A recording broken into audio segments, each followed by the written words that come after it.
Let's talk about a little bit of Canadian influence. You guys seem not in comedy. Strangely enough, embrace Canadians. Thomas Wyrot, and then of course Tyler Beckett in the background here. Yes. Tyler, why don't you tell everybody what part of Canada and kind of your influences there? Well, I'm from Ontario, Canada, Owen Sound, Ontario, and I started playing when I was 3. Started playing classical music, Suzuki, but my family's very Canadian old-time fiddle based and country music based. So I started learning old-time fiddle tunes from my grandfather and great-grandpa when he was still alive. And my whole family plays. My sister Lindsay, she's on the road right now with Bowfire.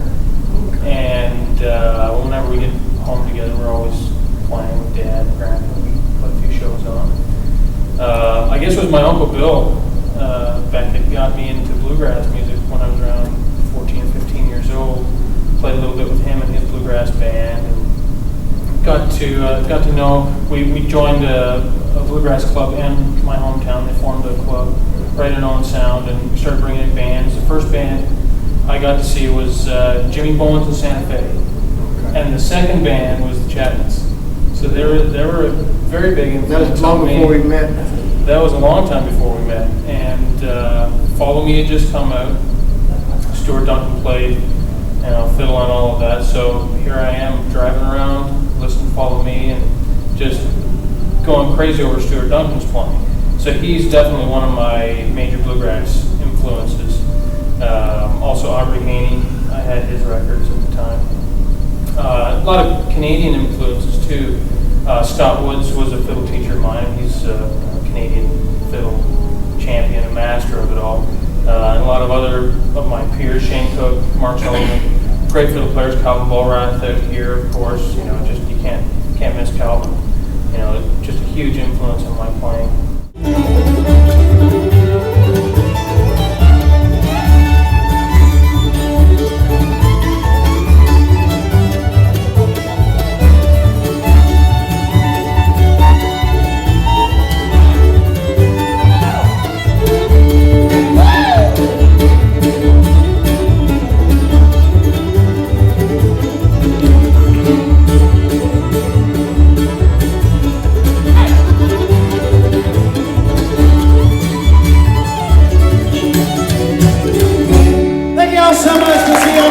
Ontario is a very interesting fiddle community because you have those subsections. That's right. A very strong fiddle community, but also a very distinct fiddle community, depending on where you are from. I'm from Owen Sound, so that's southwestern Ontario, and I don't know where the line is, but Ottawa Valley, they keep to themselves and we keep to ourselves. There's always a few back and forth. Sometimes they have dance-offs. slow down and the hoe down. Hey, we tune each other's violins, but one of those tunes is right.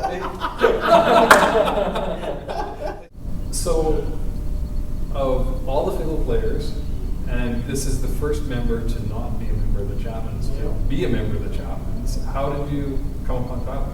Because we offered $10 a week, and he's the only one that would take it. Oh, We actually came up with the baseball team. You have to farm as well? It's like No, I just have to run all the bases. Oh, we just picked the dogs. good try. We actually came up to the what is it called? There's a Central Canadian Bluegrass Awards show Deerhurst. in Deerhurst. And it was our second time up there. Beautiful place, and we were warming up in one of the hallways, and Tyler was warming up with another group. I think he played with 5 or 6 groups that weekend. Filling in with a bunch of. What Tyler hasn't told you is he was like the ultimate bluegrass fiddle guy. Every band in Ontario had him playing in it. Mm-hmm. That night we ended up jamming in one of the rooms, and Tyler was in there. And I kind of just offhandedly said, if you ever feel like moving down to Missouri and playing bluegrass, come on down. And I think he found out that Bass Pro Shops was headquartered in Springfield, Missouri, and there's a lot of big deer hunting.